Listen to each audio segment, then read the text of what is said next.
Okay, episode 13 of Public Trust Review. We're going to be focusing on campaigning and campaign practices. So, Tom, if you could introduce the title here, Candidate Promised. The candidates promised that they would not lie, they would tell the truth in their campaigns. And what we've seen is lies basically repeated constantly. And people think, well, the political people think if I just repeat the lie enough, people will believe it. But the point here is a repeated lie is still a lie. And what you see on this slide is are the promises that the campaigners made, the candidates made before they started or as they were starting their races. And we want to focus especially on the second one here, which is I will not use or permit the use of character defamation, whispering campaigns, libel, slander, or scurrilous attacks. That means all of the things that are typical of this campaign, the candidates promised not to do. So what do we see?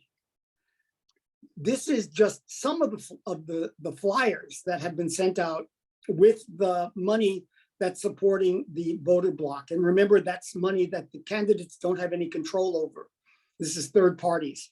And on this, some of them are in favor of the candidate. Many of them are opposed to the opponent. We want to just focus in on one of them, which is this voter alert. And just to be clear, this is the candidates did not put this out there. This is independent, free speech, right? This is Yep. all legal to do.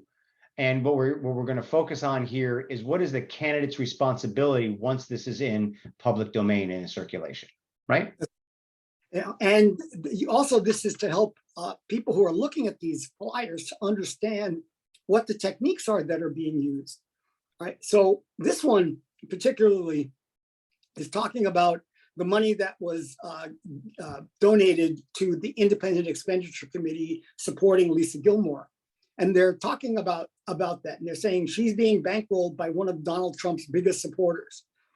And that he poured in six figures to help reelect Lisa Gilmore. Well, what we showed in the last program was that the 49ers have put in seven figures. Right. So if they're saying six figures is bad, seven figures is much worse. And they're also saying that she wrote a secret letter to Governor Gavin Newsom, which isn't true. She wrote a letter. That letter was vetted by all the members of the city staff who were supposed to do that, the city manager, the city attorney. And they explained that to the city and the candidates at a recent council meeting.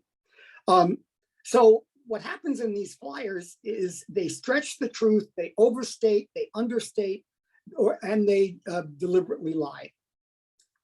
And that's so typical of many political campaigns, but it's against what the promises were that these candidates made. And again, this has nothing to do with what's legal or not legal. No one is suggesting this is illegal. Right. What the ethics issue that I'm hearing is the candidates are not speaking out against stuff that's untrue or right. Spurious or defamation stuff or lying about a candidate or attacking their character.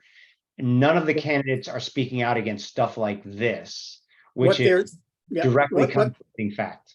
What they're doing is they're saying, well, gee, either this is, as you just said, Kirk, this is all legal, or they're saying, I didn't take any money, or I told them I didn't want to take any money. Well, that's fine, but that's not actively standing up against these lies. And denouncing this stuff. Yeah. Well, what is the obligation to? To repudiate. The obligation is to immediately and publicly repudiate any campaign, that flyer or whatever that's being put out that you don't agree with, that violates the kind of campaign you're trying to run. No one has stood up and repudiated these publicly or immediately or at all. At all. Okay, that's the end of episode 13. Thank you.